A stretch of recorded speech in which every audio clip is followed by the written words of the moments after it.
Hello everybody, I am Naveen Kumar. தன்னுடைய மனைவியவே கொன்னு அந்த உடல்களை துண்டு துண்டாக்கி அந்த துண்டுகளை பார்த்தீங்கன்னா வீட்டில் யூஸ் பண்ற ப்ரெஷர் குக்கரில் போட்டு அவிச்சிருக்கான். அது மட்டும் இல்லாமல் அந்த உடல்களை மிக்சியில் போட்டு அடிச்சு அதை தூளாக்கி அந்த துகள்களை மீன்களுக்கு இரையா போட்டிருக்கான். தன்னுடைய மனைவியை இந்த அளவுக்கு கொல்ல காரணம் என்ன? உண்மையிலேயே இந்த கேஸ்ல என்ன நடந்தது அப்படிங்கிறத டீட்டெயிலா பார்க்க போறோம். ஃபர்ஸ்ட் ஆஃப் ஆல், இவருடைய பெயர் குருமூர்த்தி, இவருடைய மனைவியோட பெயர் மாதவி. குருமூர்த்திக்கு 45 வயசு ஆகுது, மாதவிக்கு 35 வயசு. கிட்டத்தட்ட 10 வருஷம் டிஃபரெண்ட் தான் இவங்க கல்யாணம் பண்றாங்க. கல்யாணமாகி 2 குழந்தைகளும் இருக்குது. குருமூர்த்தி பார்த்தீங்கன்னா இந்தியன் ஆர்மியில ஒர்க் பண்ணி ரிட்டையர் ஆயிருக்கிறப்ப இப்ப ரீசெண்டா செக்யூரிட்டி ஒர்க் பண்ணிட்டு இருக்கிறப்ப இவங்களுக்கு 2 பெண் குழந்தைகள் இருக்குது. திருமணமாகி 15 வருஷத்துல பார்த்தீங்கன்னா அடிக்கடி சண்டைகள் தொடர்ச்சியா வரும்னு சொல்லப்படுது. அதுலயும் முக்கியமா மாதவியோட நடத்த சரியில்லை. மாதவி வேறொரு நபருடன் தொடர்பு இருக்கிறார் அப்படிங்கிற மாதிரி குருமூர்த்தியோட தரப்புல இருந்து சொல்லப்படுது. இந்த ஒரு காரணத்தாலேயே இவங்க 2 பேத்துக்குள்ள அடிக்கடி சண்டை வர ஆரம்பிக்குது. நீ யாரு கூட பேசிட்டு இருக்கிற, அந்த நபர் யார் அப்படிங்கிற மாதிரி குருமூர்த்தி அடிக்கடி மாதவியை டார்ச்சர் பண்ணிருக்கிறாரு. ஒரு கட்டத்துல என்ன பண்றாப்புல குருமூர்த்தி தன்னுடைய 2 குழந்தைகளையும் உறவினர் வீட்டுக்கு அனுப்பிச்சிட்டு மாதவியை கிட்ட சண்டை போட ஆரம்பிக்கிறாப்புல. நீ யார் அந்த நபர், நீ யார்கிட்ட பேசிட்டு இருக்கிற, நீ தெரியும் யாரோ ஒருத்தர் பேசிட்டு இருக்கிற அப்படிங்கிற மாதிரி தேவையில்லாத ஒரு காரணத்தை சொல்லி மாதவியிட்ட அடிக்கடி சண்டை போட்டிருக்காங்க. இந்த சண்டை என்னாவது ஒரு கட்டத்துல பெரிய லெவல்ல ஆரம்பிக்குது. அதுக்கப்புறம் 2 பேரும் வாக்குவாதம் பண்ண ஆரம்பிக்கிறாங்க. கோவத்துல குருமூர்த்தி என்ன பண்றாருன்னா அந்த வீட்டில் இருக்கக்கூடிய இரும்பு லாடு எடுத்து மாதவியின் மண்டையில அடிச்சிடறாரு. மாதவி அந்த இடத்துல ஸ்பாட்ல இறந்து போறாங்க. இந்த உடல்களை எப்படி டிஸ்போஸ் பண்றது அப்படின்னு தெரியாம கூகுள்ல சர்ச் பண்ணிருக்கிற அந்த உடல்களை எப்படி டிஸ்போஸ் பண்றது அப்படின்னு கூகுள்ல யூடியூப்ல எல்லாத்தையும் வீடியோ எல்லாம் பார்த்து அதுக்கப்புறம் இந்த மாதவியோட உடலை கொண்டு போய் பாத்ரூம்ல கொண்டு போய் வெட்டி இருக்கான். சின்ன சின்ன பீஸுகளை வெட்டி இருக்கான். வெட்டினதுக்கு அப்புறம் இந்த உடல்களை பார்த்தீங்கன்னா ப்ரெஷர் குக்கர்ல போட்டு அவிச்சிருக்கிறான். அதுக்கப்புறமாட்டி தான் இந்த உடல்களை பீஸுகளை சின்ன சின்னதாக வெட்டினது எல்லாத்தையுமே பார்த்தீங்கன்னா மிக்சியில போட்டு அடிச்சு அதை பவுடர் ஆக்கியிருக்கான். அதுக்கப்புறம் மறுபடியும் இந்த துகள்களை கொண்டு போய் மீன்களுக்கு பக்கத்துல இருக்கிற ஏரியில் இருக்கிற மீன்களுக்கு இரையா போட்டிருக்கு. அதுக்கப்புறம் பக்கத்து வீட்டுக்காரங்க எல்லாருமே என்னப்பா உங்க வீட்டுல இருந்து ஒரு பேட் ஸ்மெல் வருது அப்படிங்கிற மாதிரி கேட்டதுக்கு எங்க வீட்டுல இருக்கிற நாய் இறந்து போச்சு, 2 நாள் ஆச்சு, அந்த ஸ்மெல் தான் உங்களுக்கு அடிக்கும் அப்படிங்கிற மாதிரி சொல்லியிருக்கான். சொன்னது மட்டும் இல்லாம தன்னுடைய வீட்டுல ஆசாசையா வளர்த்தின நாயவே அடிச்சு கொண்டிருக்கான். கொண்டுட்டு இதனாலதான் இந்த ஸ்மெல் வருது அப்படிங்கிற மாதிரி சொல்லியிருக்கான். ஃபர்ஸ்ட் தன்னுடைய மனைவியை கொண்டிருக்கான். கொன்னது பீஸ் ஆக்கி அந்த உடல்களை பார்த்தீங்கன்னா மிக்சியில போட்டு அடிக்கிறதும் அந்த துகள்களை மீன்களுக்கு இறையா போட்டிருக்கான். அது மட்டும் அடுத்ததா பார்த்தீங்கன்னா தன்னுடைய வீட்டுல வளர்த்தின நாயவே அடிச்சு கொண்டிருக்கான். ஒரு மனுஷன் எந்த அளவுக்கு சைக்கோத்தனமா ஆக முடியுமோ அந்த அளவுக்கு சைக்கோவா மாறி இவன் இந்த மாதிரி வேலையில தொடர்ச்சியா பண்ணிட்டு இருந்திருக்கான். அந்த உறவினர் வீட்டுக்கு போன குழந்தைங்க திரும்பி இவங்களோட வீட்டுக்கே வர்றாங்க. வந்ததுக்கு அப்புறம் கேட்க ஆரம்பிக்கிறாங்க, எங்கப்பா அம்மா எங்க காணா அப்படின்னு கேட்டதுக்கு அம்மா எங்க போனானே தெரியல, நானும் 2 நாளா தேடிட்டு இருக்கிறேன், சொல்லாம போயிட்டேன் அப்படிங்கிற மாதிரி சொல்லி குழந்தைகிட்ட போய் சொல்லி இருக்கிறான். அதுக்கப்புறம் ஒரு 2 நாள் கழிச்சு இந்த பெண்ணுடைய அப்பா அம்மா வீட்டுக்கு வந்திருக்காங்க. வீட்டுக்கு வந்துட்டு என்ன பொங்கல் இருந்து என் பிள்ளை காணா, எங்க போனானே தெரியலேன்னு சொல்றீங்க, எங்க என் பொண்ணு அப்படின்னு சொன்ன கேட்டதுக்கு உங்க பொண்ணு எங்க போனானே தெரியல, எங்கிட்ட சொல்லவும் மேல ஒண்ணும் இல்லை, உங்க பொண்ணு வேற ஒரு நபரோட பேசிட்டு இருந்தா, ஒருவேளை அவங்களுக்கு ஓடி போயிருப்பான்னு நினைக்கிறேன், உங்க பொண்ணு அடிக்கடி சண்டை போட்டே இருக்கிறா அப்படிங்கிற மாதிரி பெத்தவங்கிட்டையும் சொல்லியிருக்காங்க.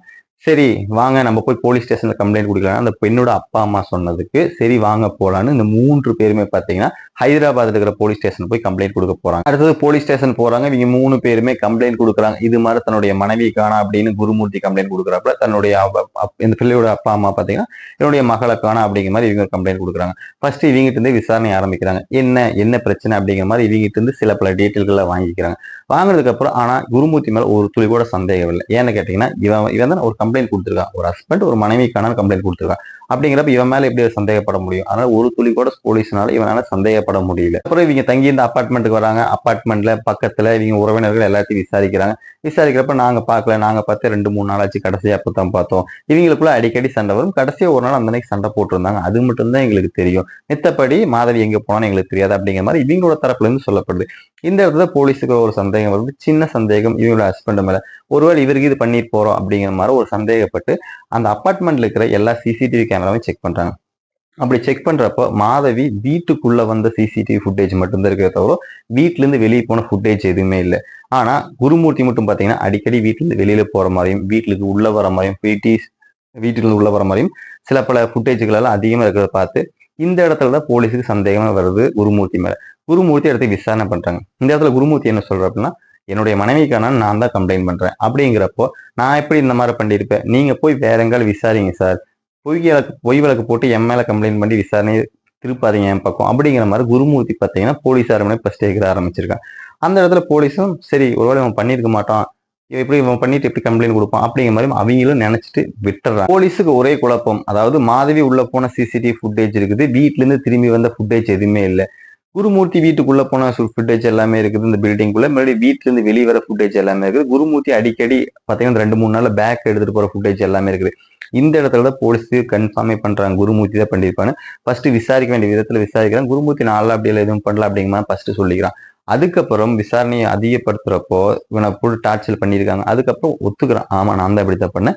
என்னுடைய மனைவி இன்னொரு நபரும் தொடர்புல இருக்கிறாங்க மாதிரி எனக்கு சந்தேகம் வந்து அடிக்கடி வந்து வெளியில போறது எல்லாத்தையுமே எனக்கு என்னுடைய மனைவி வேறோட நபரும் தொடர்புல இருக்கிறா. இதனாலதான் வந்து எங்களுக்குள்ள அடிக்கடி சண்டை வந்தது அப்படிங்கிற மாதிரி குருமூர்த்தி தரப்புல சொல்லப்போது நான் தான் கொன்னேன்.